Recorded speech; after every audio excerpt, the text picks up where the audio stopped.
कोविड-19 infection और kidney patient के बारे में चर्चा करेंगे। नमस्कार, मैं डॉक्टर के.एन. सिंह।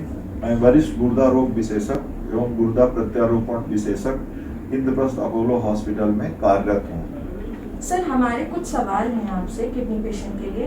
पहला सवाल है, किडनी पेशेंट को वैक्सीन कब और कितनी डोज देनी चाहिए?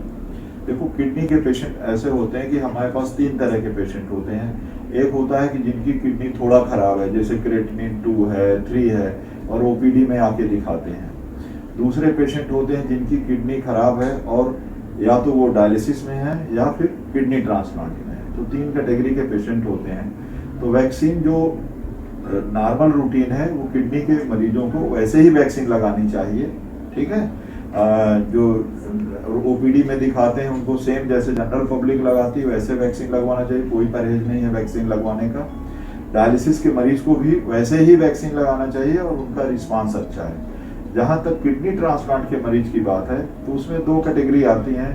एक पेशेंट जो ट्रांसप्लांट करवाना चाहते हैं कि अभी प्रोसेस में है ट्रांसप्लांट के, तो उनको हम लोग प्रीफर करते हैं कि वो ट्रांसप्लांट से 1 महीने पहले कम से कम पहले सेकंड डोज अपनी दोनों वैक्सीन की डोज कंप्लीट कर लें, उसके फिर 1 महीने बाद वो ट्रांसप्लांट कराएं तो वो बेस्ट रहेगा। दूसरे कैटेगरी के पेशेंट होते हैं जिनका ट्रांसप्लांट हो चुका है और वो लोग पूछते हैं कि हम कब वैक्सीन लगवाएं, तो वो कम से कम ट्रांसप्लांट होने के 3 महीने तक वेट करना चाहिए, उसके बाद वैक्सीन लगवानी चाहिए 2 डोज। सर, कौन सी वैक्सीन देनी चाहिए किडनी पेशेंट को? देखो, दोनों वैक्सीन को हमारे यहाँ जो अवेलेबल है हमारी कंट्री में, दोनों वैक्सीन का एक्शन सेम है और कोई नया परहेज नहीं है। जो नॉर्मल लोगों में लगाई जाती है वही वैक्सीन लगाना चाहिए। कोविशील्ड या कोवैक्सीन कोई भी लगवाइए, इक्वली इफेक्टिव है। Okay sir. सर, किसी को अगर कोविड हो गया है तो वैक्सीन कब लगा सकता है? देखो, कोविड का अगर किसी को इन्फेक्शन हो गया है और पहले उसने वैक्सीन नहीं लगवाई है, तो जब उसका कोविड का इन्फेक्शन ठीक हो जाए या उसका कोविड नेगेटिव आ जाए या एसिम्प्टोमेटिक हो जाए, उसके कम से कम 3 महीने बाद फिर वो वैक्सीन के दोनों डोज ले सकता है।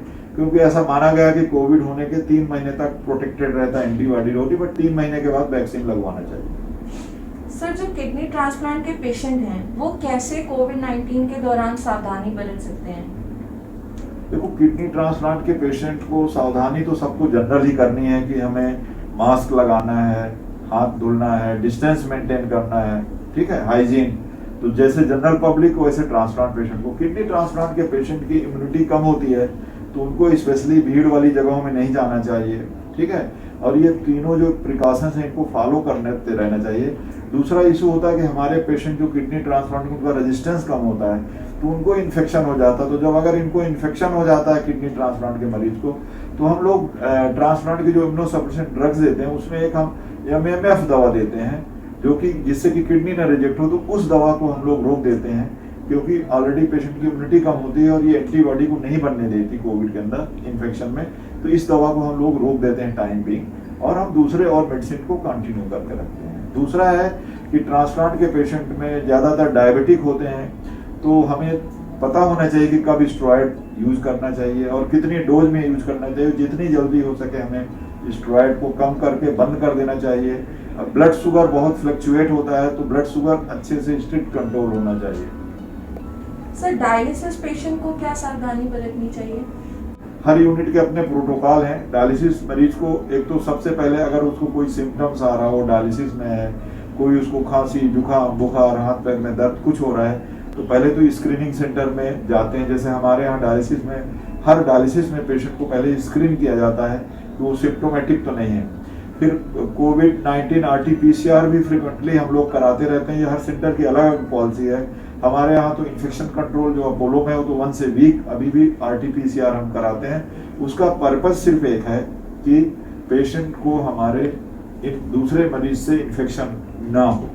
लेकिन RT-PCR की पॉलिसी ऐसी कुछ नहीं है। अगर पेशेंट सिम्टोमेटिक है तब जरूर RT-PCR करवाना चाहिए, और अगर वो RT-PCR पॉजिटिव आता है तो फिर उसको आइसोलेशन में करना चाहिए डायलिसिस। हमारे यहाँ अपोलो में हमने अलग से कोविड पेशेंट्स के लिए डायलिसिस यूनिट बना रखी है जहाँ पे उनको रेगुलर डायलिसिस करते हैं। और जब वो एसिम्प्टोमेटिक हो जाते हैं, उनके बुखार और ये सब उतर जाता है और कोविड का हम 2 दिन लगातार जब टेस्ट करा लेते हैं और नेगेटिव आ जाता है, तो फिर हम उसको अपने नॉर्मल यूनिट में एक्सेप्ट कर लेते हैं। सर क्या पेंडेमिक के दौरान किडनी ट्रांसप्लांट करा सकते हैं? हाँ, क्यों नहीं। हम तो रेगुलर ट्रांसप्लांट पिछले साल से भी, पिछले 2 सालों से अपोलो हॉस्पिटल में हम रेगुलर ट्रांसप्लांट कर रहे हैं। बस ये है कि स्पेशल प्रिकॉशन रखना जरूरी होता है, ठीक है। स्पेशल प्रिकॉशंस ये होता है कि रिसिपिएंट और डोनर का एक तो ट्रांसप्लांट से पहले कम 2 हफ्ते पहले एक तो आइसोलेशन में रहना चाहिए, कोई उनको सिम्टम्स नहीं होने चाहिए। फिर एटलीस्ट 48 आवर्स पहले हम दोनों का कोविड टेस्ट कराते हैं, RT-PCR कराते हैं एसिम्प्टोमेटिक का। अगर वो जब नेगेटिव होता है तब हम ट्रांसप्लांट के लिए लेते हैं, और अदरवाइज और सब चीजें रूटीन वही वर्कअप होता है, वही सब कुछ करना होता है। तो ऐसा कुछ नहीं है, हम लोग रूटीनली कर रहे हैं। पहले शुरू में कई सेंटर, जब पहली बार कोविड इन्फेक्शन आया था तो कई सेंटर जो है कुछ समझ में नहीं आ रहा था किसी के, तो कई सेंटर ने, स्पेशली गवर्नमेंट सेटअप में जहाँ इतना बैकअप नहीं है, अच्छा रस बहुत ज्यादा भीड़ है, तो उन लोगों ने शुरू में ट्रांसप्लांट नहीं किए थे या कम किए थे। बट हमारे यहाँ रूटीन करते हैं और हम अपना फुल स्पीड में अपने ट्रांसप्लांट करते हैं। सर कोविड-19 से मतलब कैसे बचा जा सकता है? क्या सावधानी है जो सब पेशेंट्स को लेनी देखो, चाहिए? मैंने पहले ही बता दिया, जो यूनिवर्सल सॉर्ट ऑफ प्रिकॉशन है कि मास्क पहनना है, हाथ धोना है, आपको भीड़ वाली जगह में नहीं जाना है, डिस्टेंस बना के रखना है। तो यही प्रिकॉशंस किडनी के मरीज को भी रखनी है और स्ट्रिक्टली फॉलो करना है, तो बच सकते हो आप। और अगर आपको कोविड के सिम्टम्स हैं, जितनी जल्दी अगर आते हैं उतनी जल्दी अपने आप डॉक्टर को कंसल्ट करिए। और सिम्टम्स पे डिपेंड करता है। ज़्यादातर पेशेंट तो देखिए, हमारे पेशेंट की इम्यूनिटी कम होती है तो हो सकता है वो सिम्टोमेटिक ज़्यादा हो, उनको सीरियस बीमारी की सीरियसनेस ज़्यादा हो सकती है, स्पेशली ट्रांसप्लांट पेशेंट को। तो they need a close observation, तो तुरंत अपने डॉक्टर को दिखाइए और उनके एडवाइस को फॉलो करिए। अगर हॉस्पिटलाइजेशन की जरूरत है तो हॉस्पिटलाइज होइए, तो उससे आप बचा जा सकता है। Thank you so much sir, बहुत अच्छा लगा आपसे इस जानकारी।